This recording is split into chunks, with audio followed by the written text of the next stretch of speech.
Welcome to the Orlando Lions Den podcast, your number one Orlando City podcast. For the fans, by the fans. For the fans, by the fans. Keeping you in the know on all things Orlando City since 2018.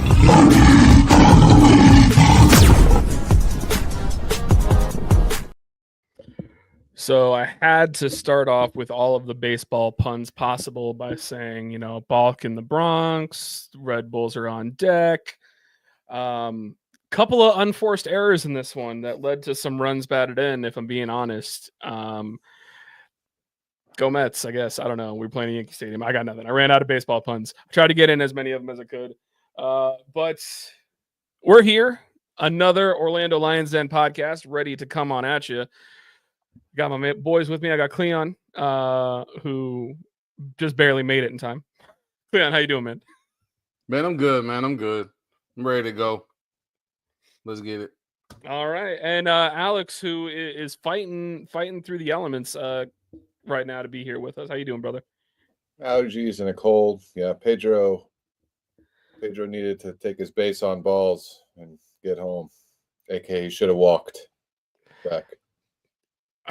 Yeah, for some reason, just the way that you did that in my mind, I was just picturing like Charles Barkley when he's on on the NBA pregame, where he just says something weirdly suggestive, and then Shaq's just sitting there like, "What'd you say, Chuck?" I'm all right, man. I'm all right. Best that we can be. We got our goal at the watch party. It was electric, and then 90 seconds later, it was what it's been. Yeah, man. I will say, first off, I want to shout out Hourglass Brewing. Thank you for having us again, this time at the Longwood location. Shout out Cappies for being there with us, as always. A great friend of the show. We appreciate you greatly, Adam. It was a great turnout. It was awesome to have everybody there, give away some cool stuff, and just, be with the fellow Orlando City fans watching a game. At least we got a goal this time. That was a positive. The only downside is that goal was unfortunately super short-lived as far as we got to celebrate it. So it is what it is. But if you didn't get a chance to go on out, this is a great segue into sponsorships.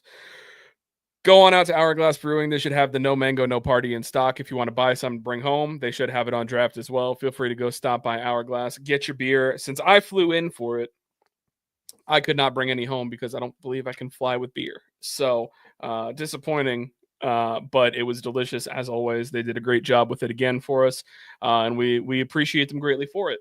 Another one of our sponsors, all of our sponsors were actually in attendance for this one. So first I'll go ahead and shout out Chad. Chad, remember to DM me so we can make this screen a little bit better for you. At Chad McGibbon on Twitter, if you're looking for any home buying needs in the Central Florida area, a longtime Orlando City fan, Chad will be able to help you out. Finally met Leo in person as well, even though I believe that I may have kicked his butt in fantasy football at one point this year. So if you're purchasing a house through Chad, you're going to need to talk financials as well. Leo with the Epic Mortgage team, powered by You Mortgage, 407-844-7696. Whether it be trying to get a new home or refinance your current home, Leo is going to help you out, with any of your questions that you may have, especially in a currently maybe tumultuous economy. We don't know. But that's not what this show's about. So anyways, it's good to be insured. And Eddie's got you covered there, whether it be home insurance, auto insurance, iPhone insurance. He's got you all covered. QR code is on the screen. Or if you have any insurance-related questions for Eddie, you can always DM the podcast on Twitter. We're happy to help out and get you connected with him. So before I go any further, I just want to go ahead and shout out Luis Cruz Perez here in the chat, just saying Vamos Orlando. I feel like we need to remember that. Enjoy get a good Vamos Orlando into the vibes. Feel a little bit good for a second as we go ahead and start talking about the defeat on the diamond 2-1. First goal, honestly, kind of really didn't have words for it, if I'm being honest. It was a bad turnover in the middle of the field where I believe it was Atuesta and Araujo were on top of each other, lost the ball, turned it over. Maxi Morales hit a very long, slow shot that dribbled off the post. It looked like Pedro was way too far off of his line, and that's why he missed it. And I think it was Alonso Martinez was just faster to the ball than any of our defenders and faster than Pedro. And he had probably the easiest goal he's ever going to get in his professional career, putting it into an empty net. We got a nice follow-up. We were able to equalize Marco Pasalic with an assist to Luis Muriel, getting on the score sheet for the first time this season, something that you do love to see. And then almost immediately after, something that I kind of wish Eddie was on the podcast for today, because he is the one who harps the most on Pedro Gallese and his inability to parry the ball efficiently. Shot comes in, shot that you think that 99% of goalkeepers probably can catch. He parries it away directly into the path of a New York City player who just goes ahead and chips in a little easy cross, header into an open net, 2-1 almost immediately after we equalize. Then there was a red card at the end of the game for NYCFC, picked up a second yellow card for honestly a really stupid, cynical tackle on Gustavo Caraballo, which, you know, if you're scared of the 16-year-old kid, that's some praise to him for obviously putting the fear into him. Midfield. Dude, it was such a dumb foul. And the with reason players why in front, it's not even like it was a breakaway. Like, what are you doing? Exactly. So it's a second yellow card. And the reason why I'm bringing it up is because that happened with including stoppage time, 10 minutes to go. We were up a man for the final 10 minutes of the game, and we did nothing with it. 2-1 is the final. I'll go ahead and Alex, since you're a little bit hoarse right now, I'm going to start with you. Give me your thoughts on the game, brother. Yeah, I mean, we didn't do anything with 10. I mean, if there's a pitch on the planet where having a man advantage is worth basically nothing, it's probably this one. So, you know, I get it.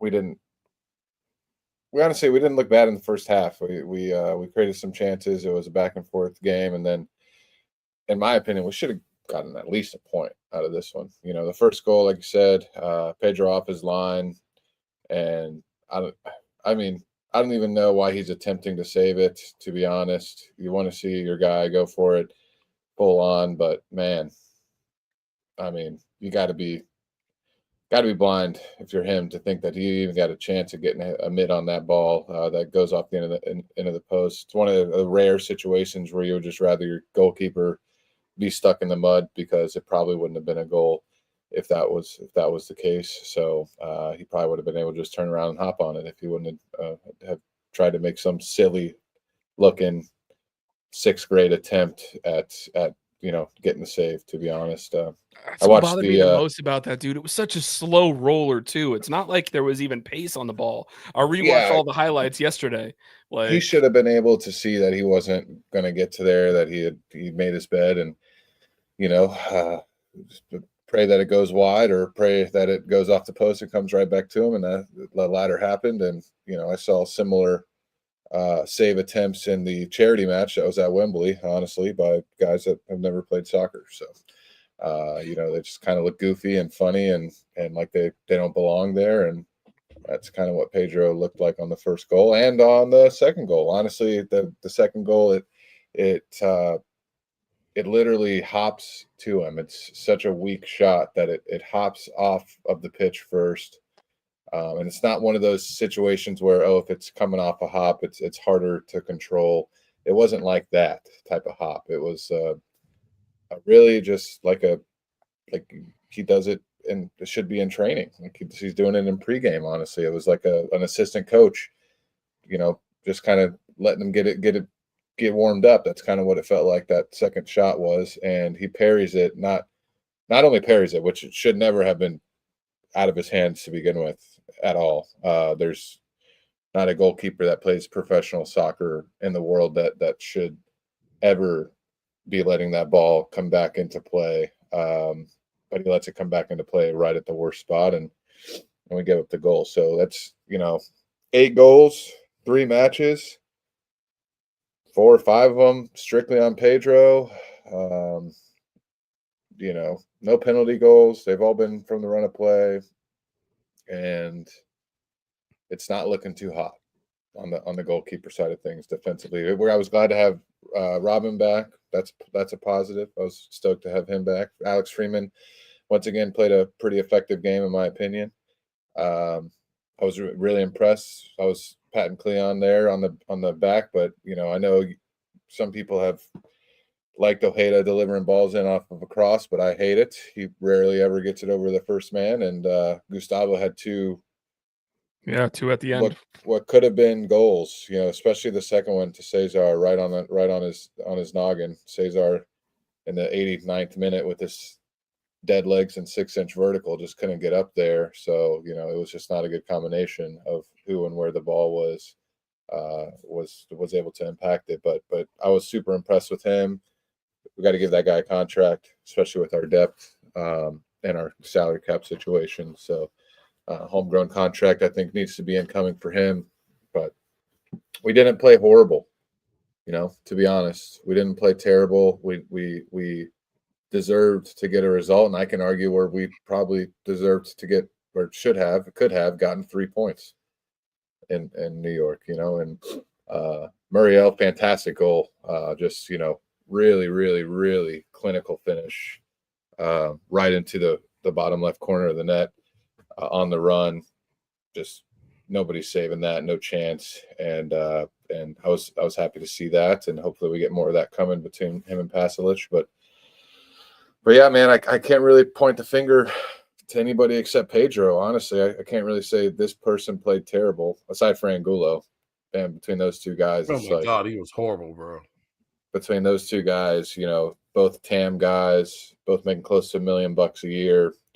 And when you pinpoint at the end of the year why we weren't able to turn it around, because everybody seems to have this faith because of the last 2 seasons, but we've had game changers the last 2 seasons, step it up, or like Ojeda last year, just come in and finally get a starting role and make a difference. I don't see anybody on the bench that's going to do that. And we're getting production from the guys that we just brought in, from those guys that would be the ones that start off slow and step up. We're already getting the production that we need, and we're still not getting the results.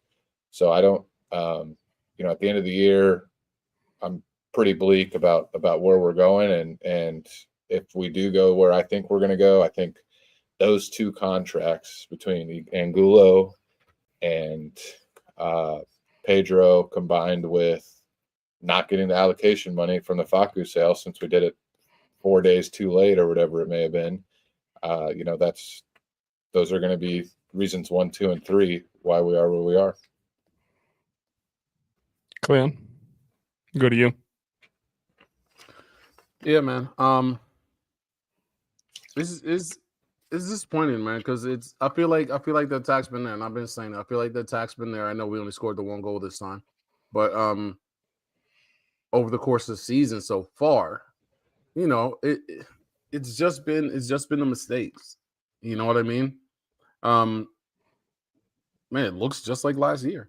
We started last year, to be honest. From the goalkeeping and to the back line. But I don't think the back line was too much of a problem this match, as maybe the first 2. And Gulo, I don't know what's going on with him. He's not been good for me at all. I was sitting there with Derek during the match, and it was just like he was literally just counting the turnovers as he was going, and it was like, God, every time we get down there, and it's just like, it's mistake after mistake. And then Pedro's he looks like last year, man. Last year he started off the same way, and he got a little better, but he still wasn't good even last year. He's been good in penalty shootouts for us. And I think, that's mostly what, as fans, that's mostly what we remember, because that's the big splash things. You know what I mean? Penalty shootouts and stuff, he's been pretty good at that. But a lot of the goals he's been letting in the last season and a half or so, and I'm not even including this season so far, and this last season and a half plus this 3, it's been a major problem, man, and he's almost single-handedly causing us games. And I know a lot of people, and it kind of annoys me, because It's the same thing when it goes to coaching, when it goes to, the team struggling in the first half and people act like it's an overreaction. Oh, it's only been 3. It hasn't only been 3 games. This hasn't been an ongoing thing. Go look at Pedro's stats against MLS keepers for the past year plus. He's the bottom quarter. And I mean, shoot, he actually did better this match. It brought him up some. He was pushing below the 20th percentile. You know what I mean? Save percentage has been 65 and under. You know what I mean? It's been a problem. And then when you take the salary into account, that's hurts you a little more as well. That's really why I changed the banner to put the how big of an issue is Pedro up there, because for me that's my biggest problem. Obviously, you guys have seen me be complete sicko and put together spreadsheets of trying to guess what our salary cap situation looks like. I know the salary cap rules far too well, and I can't wait for them to all go away so I can erase them from my brain. But like, it is such a giant sin in my mind to, and I'm someone who loves Pedro, and I'm appreciative for what he's done for the club, so I'm not trying to just bring the man down entirely, but you cannot be the second highest paid goalkeeper in the league and give up those 2 goals in this situation. Like, those are 2 goals in this game specifically you can't have. We've given up 8 goals this year. I put a little screenshot in our podcast chat while I was trying to prepare for this last night. Of the 8 goals we've conceded, I think only one of those goals, the other team legitimately beat us out for, and that was the Davy Flores goal for Toronto, because not a goalkeeper in the world was saving that shot. That's as perfect as a midfielder would hope to hit a shot ever. I think 4 of the goals I realistically counted, for me, they were issues with what Pedro did, including the 2 against New York City FC. And the other 3 goals, were bad turnovers that led to goals. And you could even argue that some of those are split responsibilities. Maybe it's a bad turnover and Pedro made a mistake, or maybe something like that. But between our backline and Pedro, there's a lot of money invested in this team. And this is not good enough. It's just not. Yeah. I mean, we've been saying it with there's no competition behind them. Same thing with Angulo. And I just will harp on this forever, man. It's, if you play sports, if you have a job at all, if you go to work, if whatever you do in life, competition breeds success. That's what it does. It doesn't, being comfortable where you're at, you always are going to see a downturn in performance. It doesn't matter what you're doing, whether you're, selling insurance, or you're, you think Eddie wakes up every morning and is and doesn't have somebody on his tail. Eddie's the number 1 rep in Florida, in the entire state. You think he's oh, I'm comfortable here? If he was like that, he wouldn't be number 1. Exactly. And it has everything to do with competition and who's behind you and who's breathing down your neck, especially in sports, especially in a league where it's salary cap driven, because the most you can milk from every position, the better you're going to be. And right now we have 2 guys that are comfortable, and it's apparent, and Angulo, man, the guy hustles his tail off, and he is what he has always been, to be honest with you. What I saw, he had a horrible game. What I saw in him is what we get from him, and the majority of the matches that he plays. And sometimes he puts it all together, but that's not the majority. That's not what happens, most of the time. Most of the time we get what we got against NYCFC for both of those guys, to be honest. And, like I said, we have you calculated it, Mike, 750,000 GAM left, and, we're wasting probably 800,000 to 900,000 combined on those 2 guys. And when you consider the fact that one of them's a keeper, where you can get a goalkeeper in this league that takes 0 allocation money, and then, spend that 1.5 that you have at other places in the roster. I just, with the contracts, everybody being in there last year, it's hard for me to have hope on the season to be, any different. And I love what Cleon said about, it's not just this is an overreaction. It's the last 3 games. It's only 3 games. It's not. This is what we do every year under Oscar Pareja, right? And this is what Pedro has done for the last 2+ years now. And like I said with Angulo, this is what he does the majority of the time. This is how he performs. And he had a hot streak one time, and they gave him a contract. And I was excited when he got that contract because I was on the hook, line, and sinkered. He had a good 10-15 game match, and that's what happened. So it's I'm trying to have hope with the season, but we're going to Red Bull away this weekend. It's hard not to imagine we're not going to be 1-3. And then we got Benteke coming in, which I believe we didn't win a game against DC last year, if I have it correctly. If I remember correctly. Right. So, that guy's a killer. They beat us at home, I believe. And, we very much could be sitting at that 10 points in 10 matches if we're lucky, honestly, that we've been at the last 2 years. And, it's just not good enough. It's not good enough, and the team's expected to be more.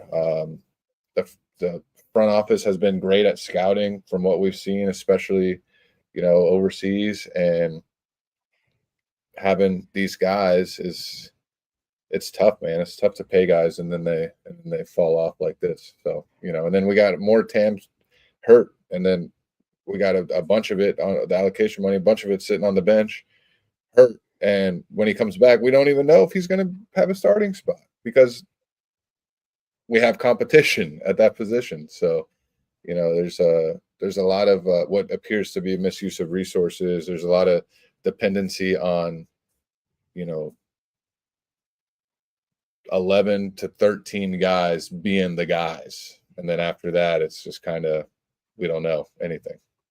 Yeah, I feel like we're not necessarily at a point to where our team is like 16 deep when it comes to these are the subs, these are the starters. Like, I feel like we're kind of, especially right now due to injury, we're kind of scraping the bottom of the barrel as far as, we're bringing in a kid who's not even on contract right now. And he's actually playing a role, which is awesome. But like, can we expect that to continue? I don't know, so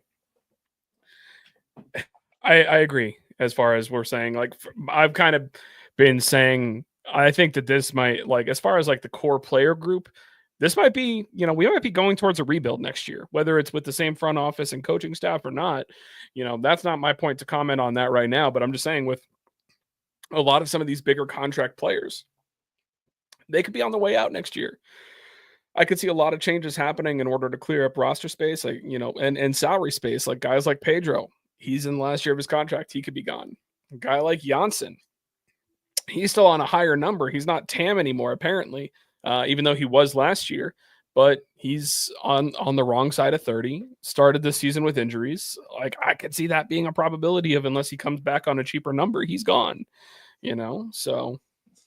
And to answer your question, how big of an issue is Pedro? Pedro is such a big issue that nobody cares Muriel is still a DP anymore. Because even if we had a DP that was the same level signing as Pasalic has been, we'd probably still be 1-2 right now. I mean, we're scoring the goals. We're scoring the goals. The goals aren't a problem. Yeah. It's honestly a funny point that you brought up, because that was going to be part of like my shout outs at the end, was complaining about stuff like that. But you're right. Like, it's kind of honestly like Muriel had, I think Jake said something in the chat earlier about him missing sitters and stuff like that. And I'm like, you know what? He did score a nice goal in this game. I agree that there was a chance, I want to say it was like at the 20-minute mark, where Freeman dribbled up in the middle of the field and he just put a pass into Muriel, and they just backed off, and he was at the top of the 18 with no one approaching him, and he just put a shot wide. And that obviously upset me, because like, dude, you're a DP attacker. You have that much space at the top of the box. You should be burying that. But like, at the end of the day, he still scored a goal. I felt like he was still productive, and like, I don't know. He's not even, I'm going to curse. He's not on my shit list right now. Like he's not. He's not my problem. That's a decent lead into stock up, stock down. Realistically, I agree. Cleon, what about you, man? Stock up, stock down. We'll start with you on that one. Pedro's down again. So, I mean, he was down last time for me, and now he's even more down, and it just keeps sinking. I mean, I will kind of interject on that. I think we do have something to look forward to, at least with him. Every time he goes out on international duty, he comes back better. So, fingers crossed that international duty being so early in the season, and the fact that DC United game, I'm pretty sure is the one that he's going to be gone for. Shout out Otero, see what you got, but good luck against Christian Benteke. Sorry for the facepalm that you're there. We're over previewing at this point, but hopefully he comes back motivated after international break. I don't know. What's that? Just the thought of that just stressed me out. It's kind of funny because I know Eddie posted something about the fact that when he posted something about talking about his rebounds, and someone said, I mean, why not just put Otero in? And I'm like, I want to say yeah, but no, it's not like he was a stud in OCB. No, it's not like I feel confident in that. People are like, oh, he was with the Venezuelan national team. I'm like, okay, so it was a B team and he didn't play. I'm not. Obviously, I'm impressed and I'm happy for the kid that he was able to have that accomplishment. It's great to be able to represent your country and stuff like that. That's awesome, But what has he done? He had 9 appearances for OCB last year and gave up 13 goals. And I think the one appearance that he made when Mason got injured, he gave up, I think, 2 or 3 goals in that game in MLS. It's not a terrific track record. That's part of the reason why some of us are like, we'd love to see a veteran minimum goalkeeper come in. Someone who's sitting at home, borderline retired right now. Can you pay them to come and play for us? But it doesn't look like we're doing that. It doesn't look like it's happening. It's not good, man. No, but yeah, so he's my down again. He's down further than last week. And stock up. I'll go Muriel. Easy stock up for me since he's actually been low key playing pretty well outside of just not being able to put a single thing on frame until this weekend. But yeah, that's about it for me, man. It's killing me, man. I feel you, Cleon. It hurts, man, because it just something feels different, and especially with everybody in the last year of the contract and us kind of being tied, and I think it would be different. I think we'd have more hope if it was like Pedro was keeping us in games, and Pasalic wasn't really doing much, and Muriel wasn't doing anything. It'd be kind of like, oh, those guys can turn it around. They're new. At this point, we might be best off just hoping to outscore teams, bro. Yeah, I think that's what we're trying to do. And the thing that sucks about that is that's just so not in Oscar's system. That's not how he coaches. It is very difficult for that. Yeah, don't like it. My stock down is, it has to be Pedro, right? I mean, Rodrigo didn't have the best game. Pedro was that would be a compliment to tell Pedro that he didn't have the best game. So it's got to be Pedro. And I like the Muriel stock up. I do. I think, there's, like you said, Clan, you shared his stats, and he's like 95th to 99th percentile and basically everything.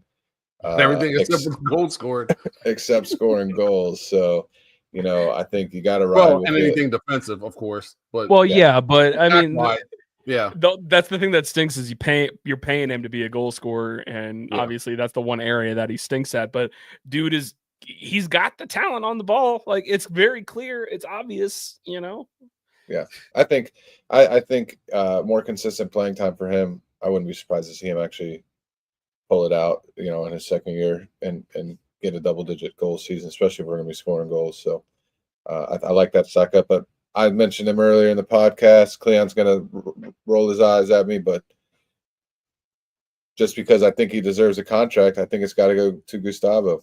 I mean, at this point, the guy is he came in and actually made a difference and created 2 chances off of back-to-back corners. He got a red card drawn. He got a second yellow drawn for us, and to me was a difference maker in the match while he was in the game. So guy's easily going to get a contract. We can only do this short-term call-up 6 times, and we're already 3 for 3. So they may be waiting, but he's earned the contract. He's 16 years old, and I think the way it's looking, man, right now, I mean, if Nico is going to be gone on the wings for a little while, and he's hurt, even still, that means we still only have 1 winger to back up. So I think he's going to earn his spot as a consistent sub, and I think we're going to see him play a lot of minutes this year. So, and like I said, drawing the red card, 2 quality corners, and really could have had the assist to Cesar. Anybody else gets their head on that ball, it's probably a goal. So I was impressed with him. I was thinking about giving him a stock up, and that's just because it's the argument that I feel like we've all had in regards to Angulo before, and the fact that, he's my stock down because I'm not going to pile on Pedro more. You guys did enough of that. So my stock down is going to go to Angulo. And part of the reason why is you look at a guy like Caraballo and even like Rodriguez, we kind of had these conversations of, if you got to find a cheaper guy in the league in our system and put him in the left wing, would they be able to equate the production that Angulo is doing has done? Because he's pretty much 5 to 6 goals, 6 to 8 assists a year for the past 2.5 years. He's pretty much hit that on the nose every single time. That's exactly what he's good for. No more, no less. And you know what? I don't know. I feel like maybe there's a chance the kid could get that. Either kid, realistically, Rodriguez or Caraballo, if they were left wingers, I feel like they could come in and produce that. And that's just because of the fact that it's the way that the system's built.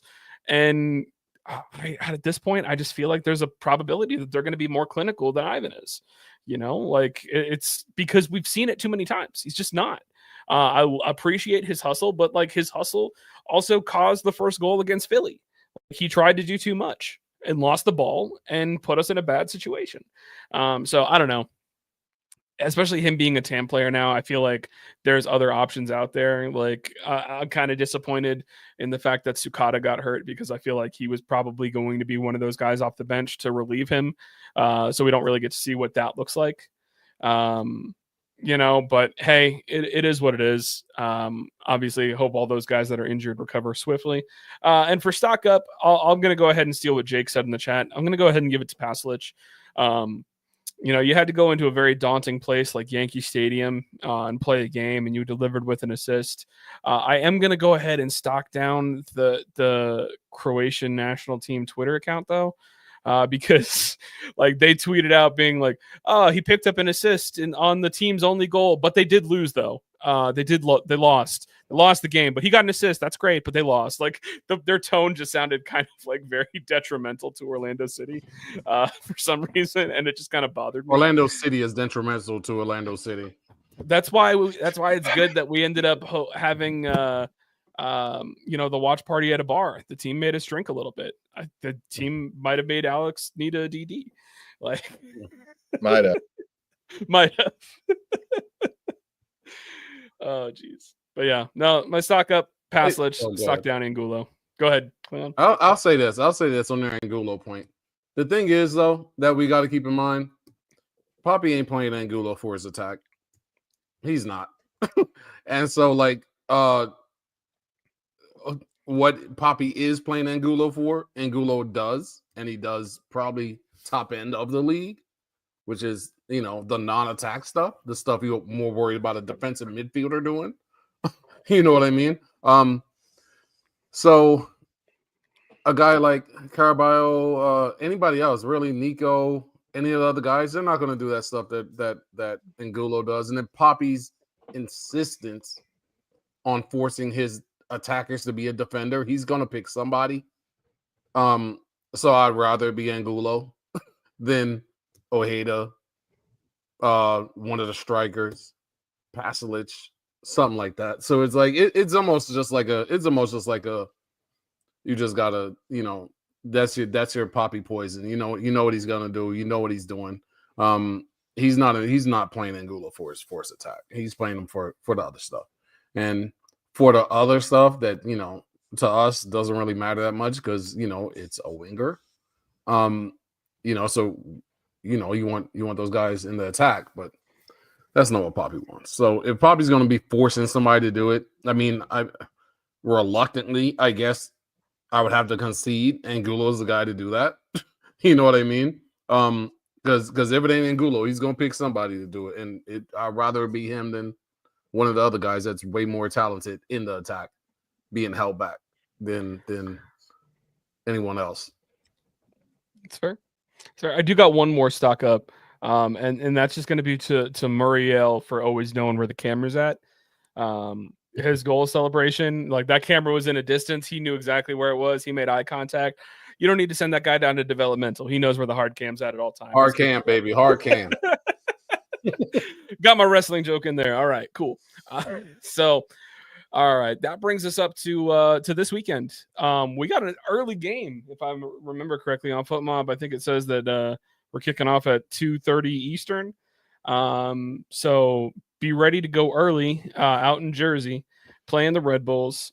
So far this season, they are a 1-1-1. Lost to Cincinnati to open the season 1-0. Beat Nashville 2-0. 0-0 draw against Atlanta. So they are not scoring goals, but that energy drink, high press soccer has always been Poppy's kryptonite. And that's kind of what Philly's playing now under Bradley Carnell. So I'm giving every reason for me to go ahead and kind of give away what my prediction is going to be. But what are we thinking on this? Emil Forsberg is still there. I think that if I'm not mistaken, I think Lewis Morgan has been out to start the season. And they also brought in Eric Maxim Choupo-Moting, who's kind of a journeyman across Europe. I've said it was kind of crazy to see him brought in as a DP, but I don't know. So far, early return seems like it's working out. Alex, I'll go with you first. What are your thoughts, predictions? What do you think? What are your expectations for this game? I don't know, man. You just told me it's 2:30, and I looked it up, and then I'm like, who do we got? Who are we playing? And I was already just down on the DC at home and this game. And then after that, we got to go to the Galaxy and then go to Philly. I mean, at least the Galaxy have been cheeks so far this year. Yeah, we got to go cross country to the Galaxy. That seems like a great opportunity for them to get their first win of the season. And then at Philly's playing their balls off, and then Red Bull at home at Montreal. Man, doing what to their balls, Chuck? It's a brutal start to the season. I got to tell you, it's looking brutal. It's hard, but it's a gauntlet.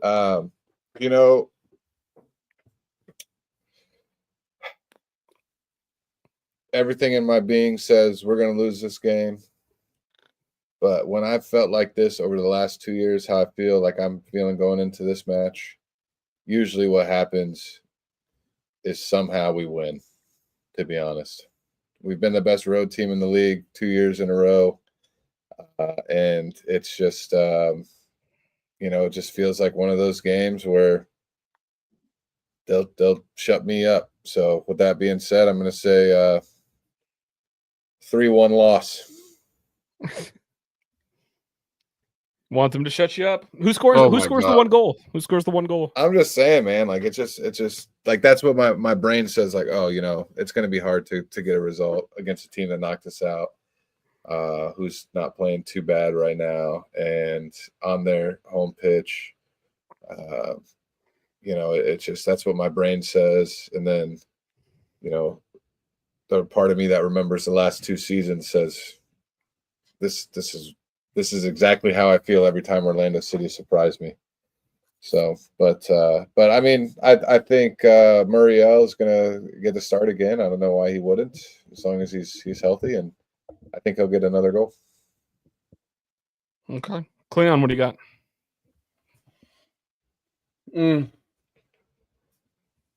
Go 2-2 draw. 2-2 draw. Who's scoring the goals for you in that? I want to say Enrique, bro. He got to get a goal at some point, right? But you would hope so. I don't think it's gonna be him. He's due, but I don't know if it's gonna be him, man. Especially if he doesn't start. He has always been one of those guys that's better off the bench, in my opinion. I'm gonna go Pasalic and some rando. Let's go Angulo. He's a rando. I mean, after we're talking all this, our starting left winger who's started 100 straight matches for us. And I will predict that Pedro will make a save. Honestly, that prediction is bold these days. So yeah, I'm gonna double down. Let's say he's gonna make 2 of them. 2 saves. Wow. 2. Wow. 2. Wow. You know, he's a national teamer. He's a vet. I know he feels the pressure. And he's like, you know what? I'm gonna step up. I'm gonna make 2 whole saves this time. He might let in 2, but he's gonna save 2 as well.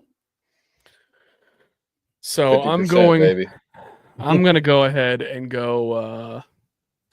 Last week I predicted a Poppy special in NYC, and realistically, if Pedro makes those 2 saves the way that he should, I probably would have been right. So I'm going to go ahead and try and be the optimist here. And I'm going to go with a Poppy special again, because eventually I'm going to predict a Poppy special and it's going to be right. And it also covers all of our bases, because whether win, lose, or draw, one of us got it correct. So we can go ahead and talk smack about it to the others. So give me a 1-0 win. And I'm going to go ahead and say that Atuesta is going to score off of a free kick. I'm going to go very specific. And I'm not going to bet on this. So that means it's got a likelihood of happening, because if I bet on it, it doesn't happen. I mean, they've scored 3 goals. I'm pulling Angulo back. He ain't scoring. Angulo ain't scoring. I'm pulling that back. I'm pulling it back. He's not scoring. That's just crazy. He's not scoring. Go ahead. Give the goal to Caraballo. Give it. No, he definitely ain't scoring. He ain't going to play. It's going to be Freeman. I like Freeman. Caraballo is definitely. I don't know if it's going to be a header. I don't know if it's a header or he just gets in behind. But I feel like I have news for you. Caraballo is 100% playing. Might play a little. Might get a couple minutes here and there.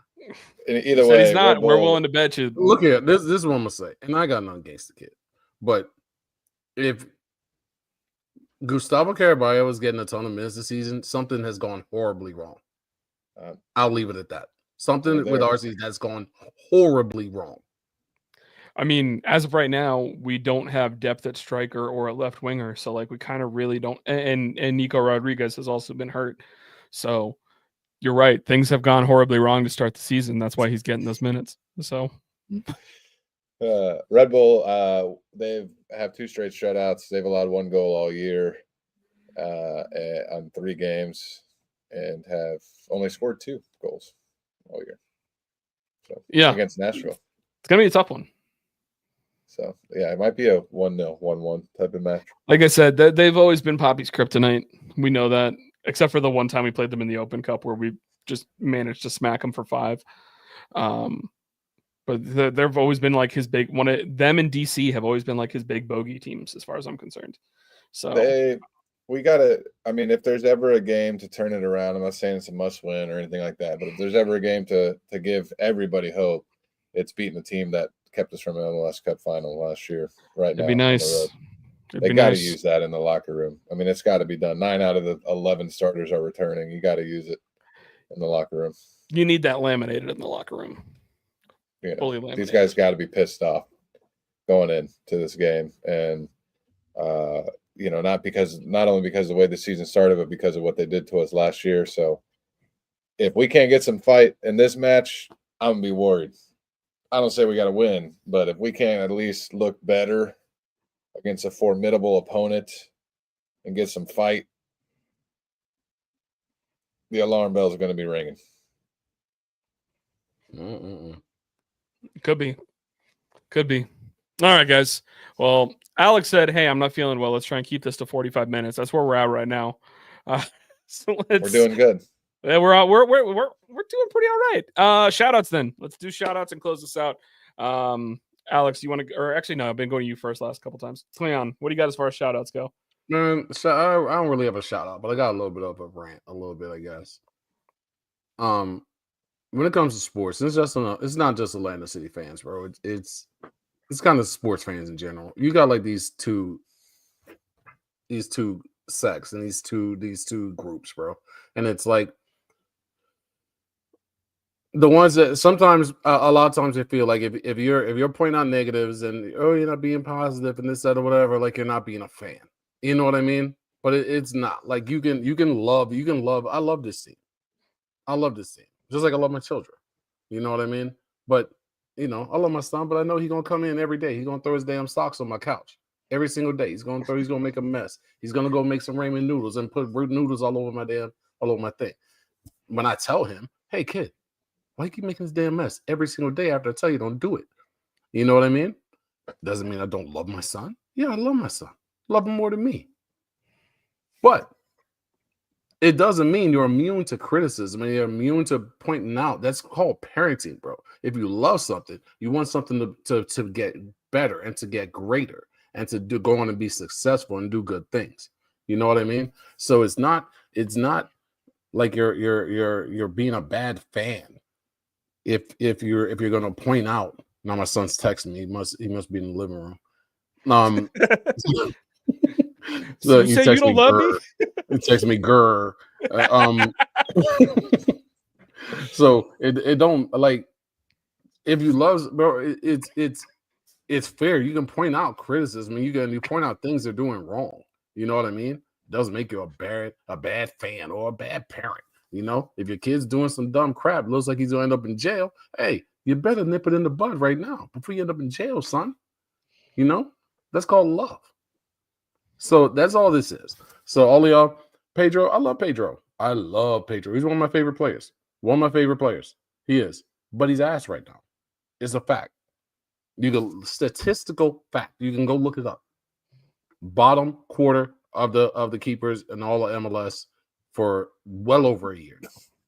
You know what I mean? It's not piling on. It's not anything like that. It's just a fact. He is down. He's bringing the team down too. So either he needs to step up, somebody else needs to step up. I don't see anybody on this roster that can do that realistically, but something needs to happen. So it's not being a fad. Oh, you hate this person. Oh, you hate this person. No, I love these guys, bro. Love them. But it's just you're not immune from criticism just because you're my family member or you're my team. This is my team and these are my favorite players. You know what I mean? And that goes for all of it. So that's my shout. That's a good shout, man. That was actually surprisingly wholesome. Even though you took a shot at your son in there and he's heard and is a little mad about it. Your son needs. I bet you I'll take this camera around the corner and his socks are on my couch and his shoes are thrown on my floor though. He needs to listen better because that was a shout out of love, in my opinion. Love. There you go. It was, and I'm the same way with my son, and he's only going to be 3, but my wife and I are differing ideals on parents, but we are together in how we do it. So we know there's a good cop and a bad cop, and she knows I ain't got no problem being the bad cop. So that's just the way it works. So, but it's all love. It's all love. I agree, Cleon, and that was a fantastic shout out. I'm gonna make it a little bit lighter, and Jake kind of took mine. He was saying shout out to the clocks. I'm gonna say shout out to whoever still thinks daylight savings time is a good idea, because that crap is horrible. That's junk. It's terrible. We went to the watch party. I done drank 8 no mango no parties, and then I lose an hour of sleep. Man, that was tough, dude. I'm just say right here. My wife was telling me she saw something online. It's like, why don't they change their clocks on like Friday afternoon at like 2:00 in the afternoon when everybody's about to be gone and have their weekend? I don't think anybody would be mad if they were like, do it at 4 p.m. on a Friday. Get me out an hour Friday early. at 11 a.m. You know, now I'm at lunch. It was 11 a.m. and now I got my lunch break, and I get to go home an hour earlier.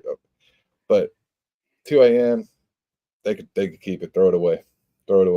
Daylight savings time is dead to me. Speaking of that, yeah. Also, shout out to Mike for flying all the way to Orlando, Florida, from friggin' Denver or wherever you flew out from, just to be late to his own watch party. So yeah, I brought a date to it. I brought my mom with me because I went and flew out to Tampa instead of Orlando, just so I could, see my folks and stuff like that.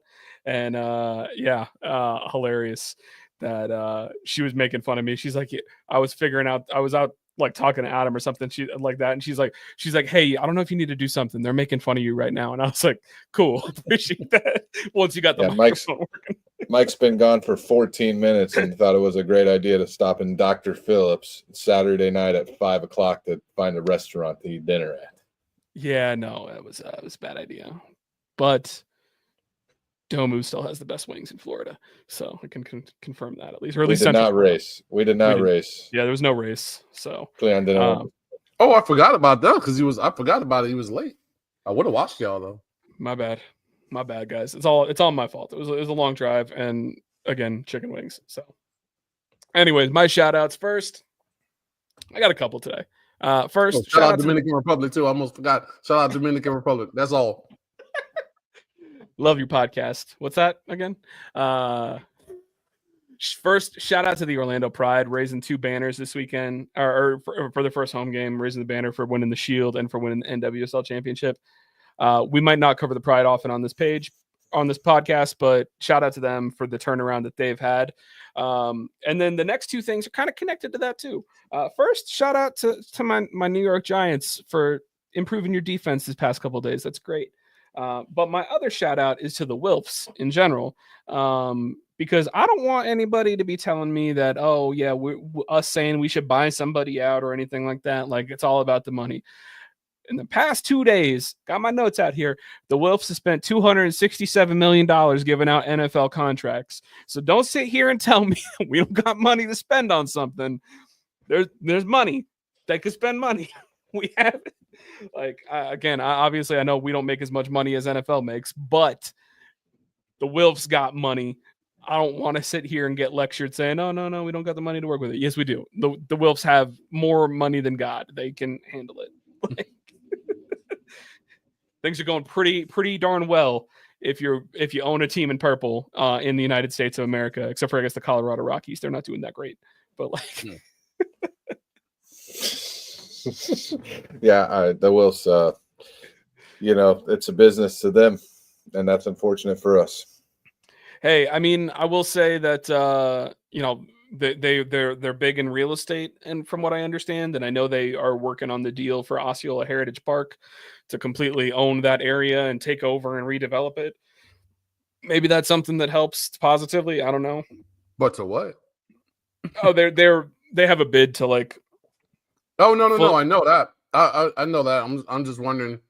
I saw that myself as well, and I've been wondering. What happened with it? Once they do own it, what are you planning on doing with it? Are you redeveloping it for our training staff purposes, or what? Because I mean, I'm surprised that Osceola County still looks like a baseball field, personally. But yeah, as far as I know, I think I saw that they were going to try and expand our area, put more fields and stuff there, so that way it could be more of like a hub for soccer in the South, I think. And then I think there was also going to be like hotels and stuff. So realistically, if like, teams and stuff are traveling, they can get like board right there, I guess. I don't know. I think that's what I remember seeing, but I might be talking out of my backside right now because I don't remember for sure. $249 a night. We gotta turn it green. No red on the bottom line, so $249 a night if you're a travel ball 12U team. There you go. And the new Wilf Comfort Inn. Wilf Comfort Inn. I love it. All right, guys. Anything else? We good? That's it. Oh, that's an episode. Man. Love you, that's son. An episode.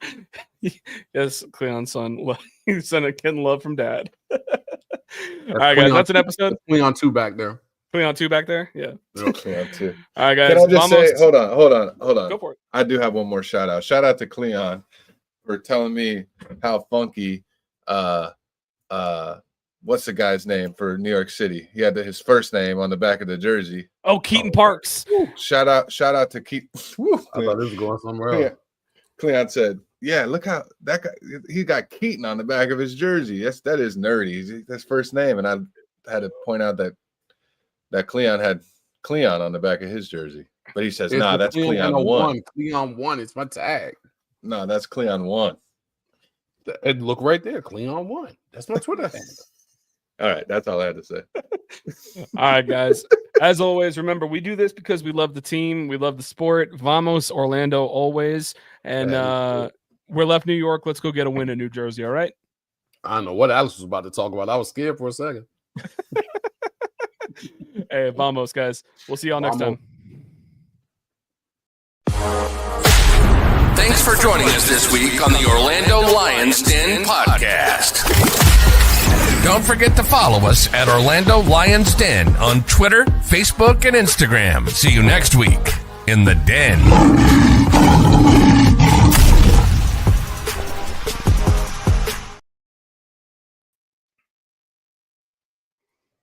You know, we got freaking Jake and some other guy just going at each other in the comments about negativity. What? And I just wanted to be like, God damn, I mean, he's British, man. That's just how he is. He's negative about everything.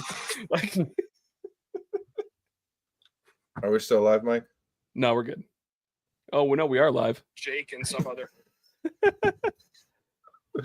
What? It ended already. Oh, Jake, I love you, buddy. You are British, though, and that's where the negativity comes from. Thanks for joining us this week on the Orlando Lions Den